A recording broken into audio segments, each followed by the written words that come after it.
Hey, what's going on, everyone? My name is Matt Jarbo. Welcome to Stranger Days for the 3rd of June, 2019. And you know what? Right as I was getting ready to do this thing today, I had my stories lined up. I was all ready to go.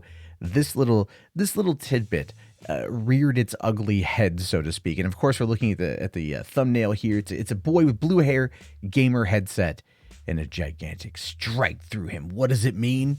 I don't know. This kid's unimportant to the whole story, but we've now discovered, because YouTube is under attack, because not under attack, it's pushing back, I should say, against the claims that it isn't a place for children. It isn't a place for children. I believe everyone out there agrees with that, but YouTube wants to make sure that they know that you know that they're okay. Anyway, it says here that they will be banning minors from streaming unless accompanied by an adult. Not only do they, cut out comments for minors, which is actually a move I agree with. This one is interesting because I find that, how are they going to know, for one? And two, how are they going to know? But let's find out. It says here that in an effort to protect children on its platform, YouTube has updated its security policies and guidelines to forbid younger minors from streaming unless they have an adult with them. The safety of children and families on the platform has long been a concern that's become more talked about recently, and YouTube says the restriction on the service's live features is one of several ways it's taking precautions for younger audiences and content creators.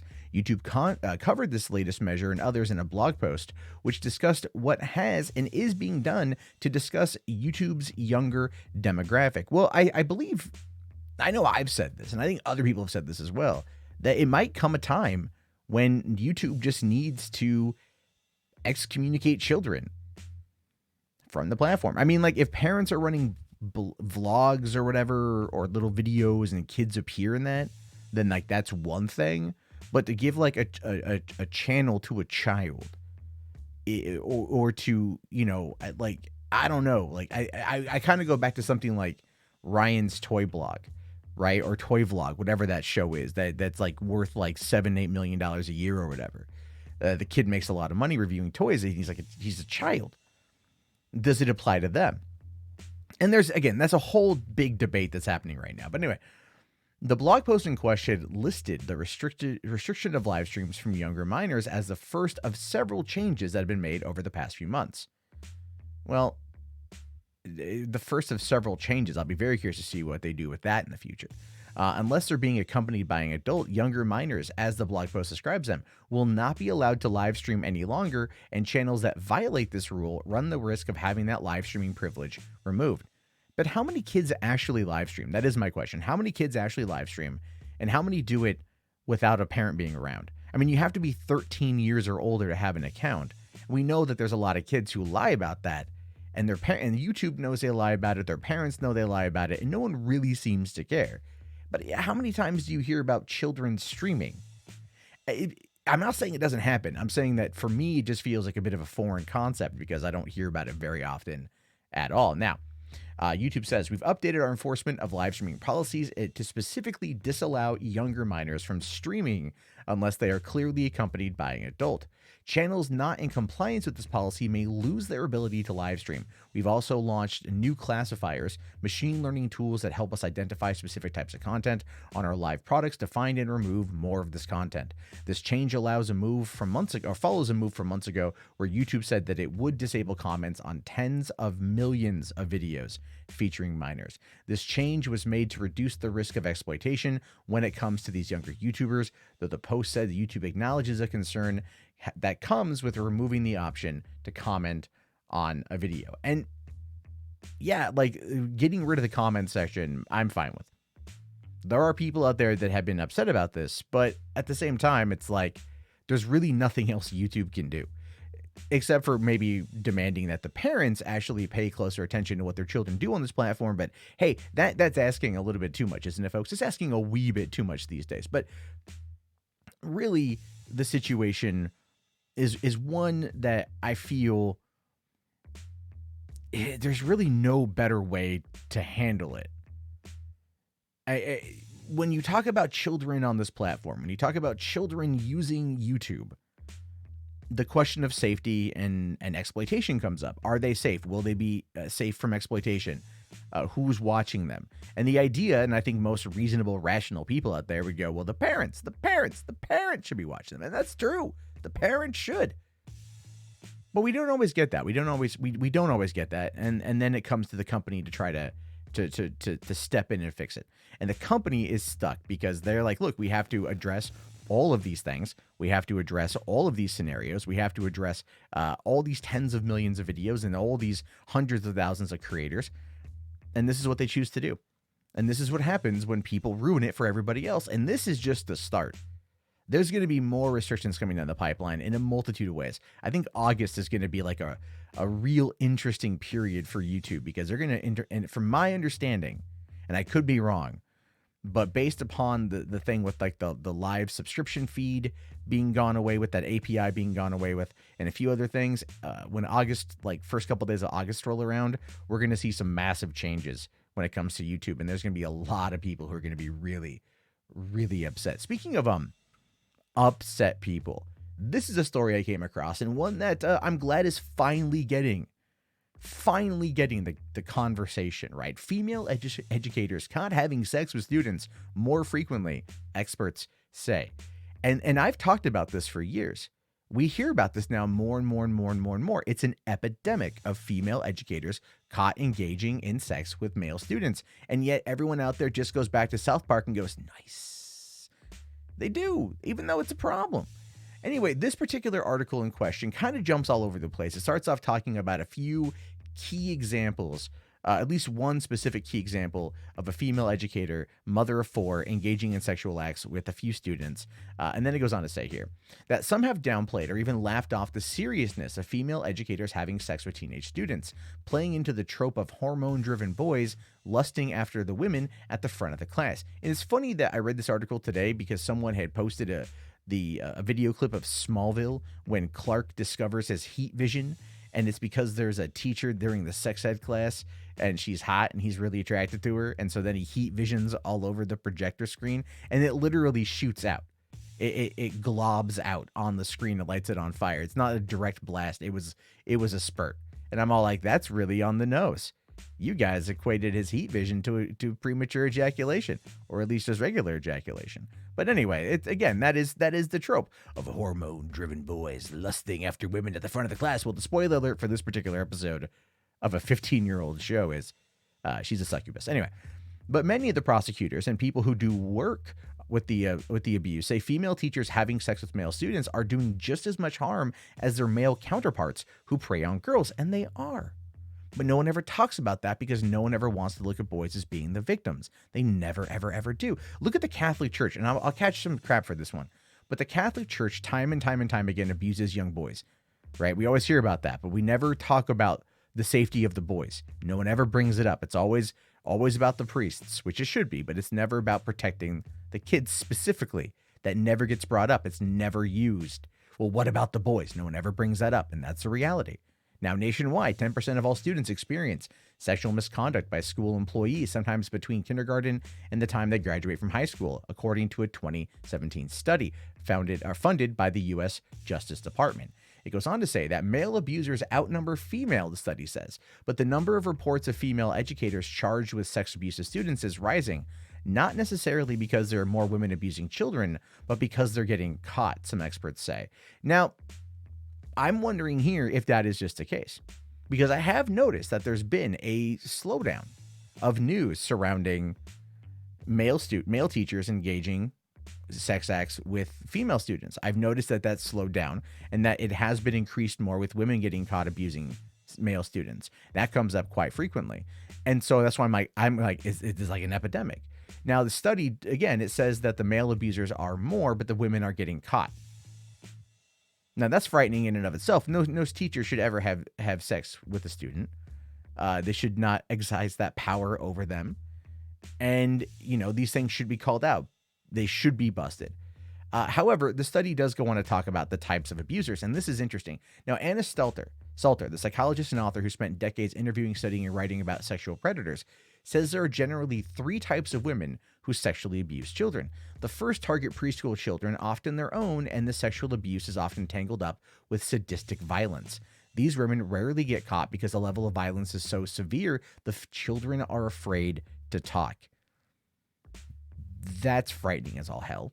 The second group of female sex abusers are coerced into sex by their adult male partners. So it's one of those kind of cycles. It's a cycle, right? Where the sex abusers, they were assaulted, they were molested when they were a child, then they turn that around. And for a long time, there wasn't a woman that I met that did not have some form of sexual abuse in their past.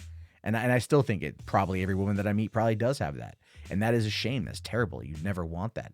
And then I kind of, when I hear about that, when I learn about that from them, in the back of my mind, I kind of classify them into two categories. This is based upon my experiences. This is nothing, but it's like either more promiscuous as a result or less promiscuous as a result, like promiscuous or prude.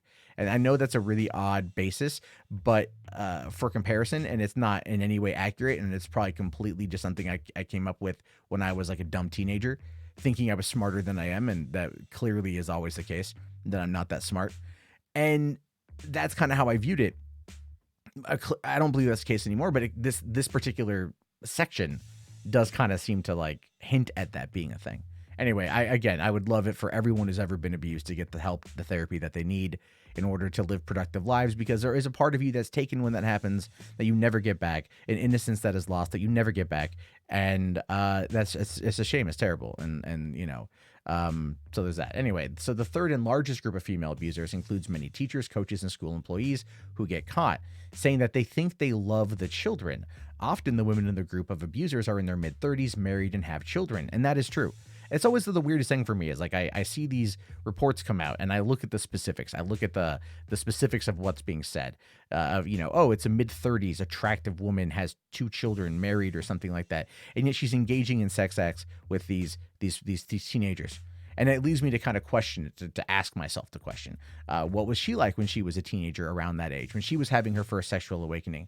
Was it she wasn't getting the attention from the boys back then, but now she is able to that? Or was she abused back then and now she's able to exercise that power over them by basically luring them into this scenario by engaging in these sex acts and thinking she won't get caught because boys are horny and they want to get down? I mean, there's always elements that go along with it. And in no way am I an expert. In no way am I even remotely qualified to probably talk on the subject matter. I'm merely just giving you my opinion, as I always tend to do, and you guys tend to call me out if I get it wrong. Again, read the comment section. Anyway, moving on, and this is one that's gonna I had to cover it. A Catholic school principal arrested after visiting strip club while on school field trip. Yep, a Catholic school principal arrested at a strip club. Well, at least he's arrested at a strip club. I think we all can agree that's for the best that he was arrested at a strip club and not, at a young all boys orphanage or something. Now it says here that a Louisiana Catholic school principal has been arrested after visiting a strip club while on a school field trip to the nation's capital. The Diocese of Baton Rouge spokesman Dan Bourne says that Michael Kamau was arrested early Thursday in Washington, D.C., where he was with students from Holy Family Catholic School, a K-8 school in Port Allen. According to the arrest report, officers were dispatched to Archibald's Gentlemen's Club on a complaint about an intoxicated man refusing to pay his bill. Yeah, that's always fun when you get a drunk dude at a strip club who's like, I ain't gonna pay for that. The Advocate reports that the 47-year-old faces charges of public intoxication and possession of an open container of alcohol. It is unknown if he has an attorney. Bourne says that he has resigned. I thought it said reassigned. I'm like, that makes sense, because that's how the Catholics do it, right? You find out that there's a priest or an archbishop or a bishop or a clergyman. I got no idea. I'm not Catholic. That's out there, molesting boys. Instead of reporting them to the police and having them face justice, they just reassign them and make it go away. They bring out the cumby, if you have the cumboni, if you happen to watch this last season of South Park. Now, he's also, it says here, an interim principal will be appointed. And he also resigned from his position as a reserve Bruley police officer. So the dude got embarrassed and he had to quit everything. And I think, look, here's the deal, man. Come on. The guy was drunk at a strip club and didn't want to pay his bill. Is that any reason to destroy the guy's life? And anyone out there saying like, well, he was out there with children. Like, I took a field trip to New York and Boston and DC when I was going from being an 8th grade to being a freshman. I took that trip, right? And I asked myself, when this happened, like, our chaperones, did they decide to go out and enjoy themselves? Because we had a security guard that they paid for. It wasn't like they sat in the hallway to make sure we didn't do anything stupid. They paid for a security guard. So my question then was like, did the security guard watch us while they went out and had a good time? We had one night in New York City. I am pretty positive they went out and had a good damn time. You know, here it is over 20 years later, and I'm thinking, yeah, I think they had a real good time. Because you know what, I probably would. I probably would too. If I was a chaperone on these events, I'd probably sneak off and check out the sights. I wouldn't go get drunk at a strip club and refuse to pay my damn bill. You gotta read the room, sir. Michael Kamau. You have to read the room. You have to read your situation. Just because you're in the nation's capital at a strip club doesn't mean you can get away with not paying it. Plus, you have responsibility to those students from your K through 8 high school that you are there to mold their minds. But hey, listen, like I said, I think the fact that he was caught at a strip club with women and not with young men should basically allow him to keep his job. Embarrass the guy a little bit. Go, did you pay your bill? Huh? Michael? Did you pay your bill? But that's it. That's it. He didn't do anything bad. He was an idiot. But it cost him his job, and it cost him his position as a reserve police officer. How fucking fair is that? That's America for you sometimes. I hate our society. It's like, the cancel culture we have outside of the internet is as bad as the internet in many cases. Anyway, moving on here. This is the last story of the day. This one is just kind of crazy. Stunning wags agree to sell used underwear online to raise money for charity. Now, if you're wondering what a wag is, I had to look this up because I literally had no idea. I thought it was like I thought they were actually like athletes or something because they look like it. No, they're not. They're wives and girlfriends of sports players. That's what a wag is.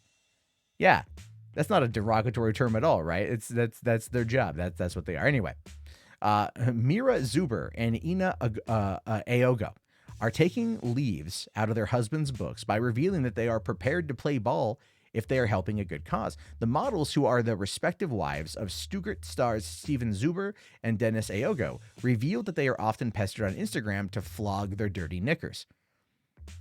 Okay, this is a British paper, a British tabloid, if you haven't quite figured that out yet. And on the latest episode of their podcast, Wags on Air, which you got to love the fact that they accept and adopt this particular title, that they like it. They're like, oh yes, with total wags. The two agree to take up one desperate fan on his sordid offer. Yeah, because it's just one guy. It might be more. It might just be that one guy. But someone's like, I want to buy your underwear. How much to buy it? And they're like, yeah, let's talk about this. So the Swiss-born Zuber introduced the subject by saying to her co-star, do you know this the Tanga collector? He really exists. He's an account on Instagram. He wrote to me and asked about my tangas, being the underwear. So this guy is on Instagram as an underwear collector. He's a connoisseur of underwear. That's amazing. It's amazing. And he wrote and asked her about it. She says, I mean, imagine there are people who want to buy my underwear. I'm prepared to do it, but only for a good cause.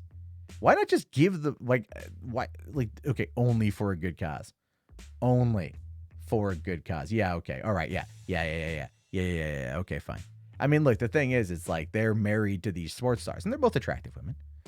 They're married to these sports stars. They have a lot of money. They don't have a reason to sell their underwear.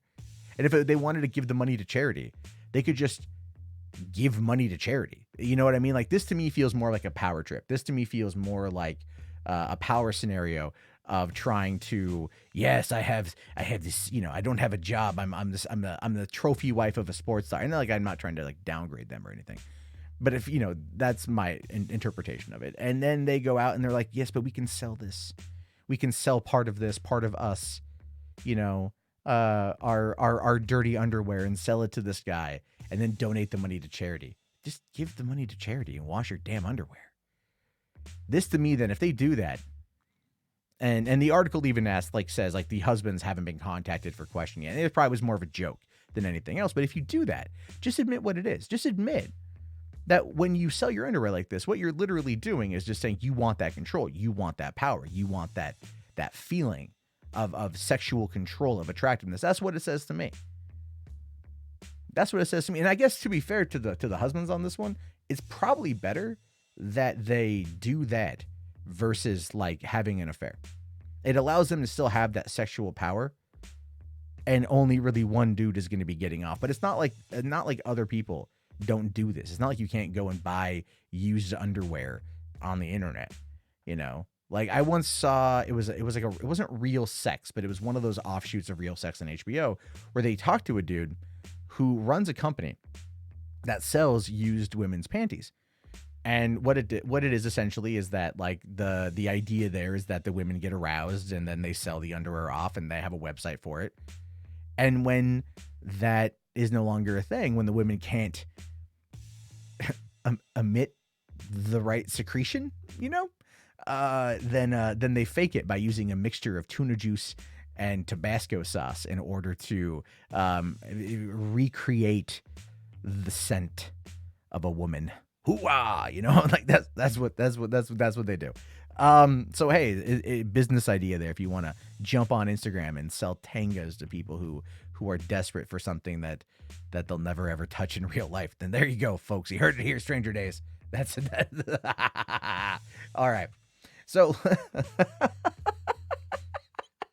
that's, oh geez, this is why I love doing this show. I find the craziest stories to talk to you guys about it. To me, it's always a lot of fun. Anyway, YouTube comment time. I look through the comment section from yesterday's video and I pull out a couple of ones here that I want to respond to or at least draw attention to. First one up is from Nicole. Says 26 people dead. It is a system that puts so much pressure on them that fail. For crying out loud, they are not teaching them right, i.e. teaching them right, i.e. to retain the data, but to pass a fracking test. Sad, very sad. And you know what? Nicole is absolutely correct on this one. She's absolutely correct on this one. It is tragic that those 26 kids committed suicide after an exam happened, that they failed.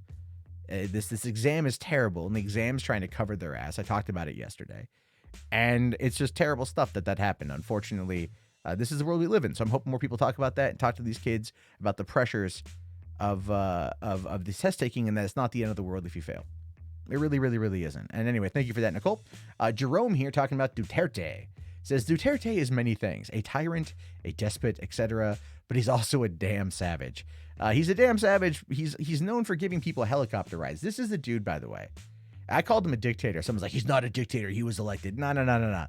Look, when you run around and you start killing like people who are on drugs, and you start actively murdering your citizens, I don't think you're gonna leave after 6 years.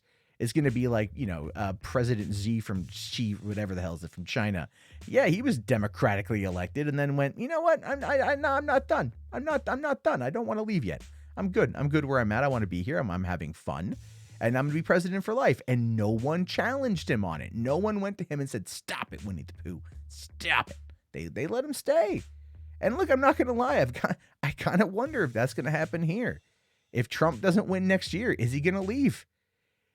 One way or the other, yes. But like, you know, I asked myself that question. I have to wait and see what's going to happen because he's such a blatant narcissist that he can entirely do it. That's one of the reasons why he sucks up to Duterte here and all these other dictators that he seems to get off on. So yes, Duterte is a damn savage and he needs to be called out for it. Sorry.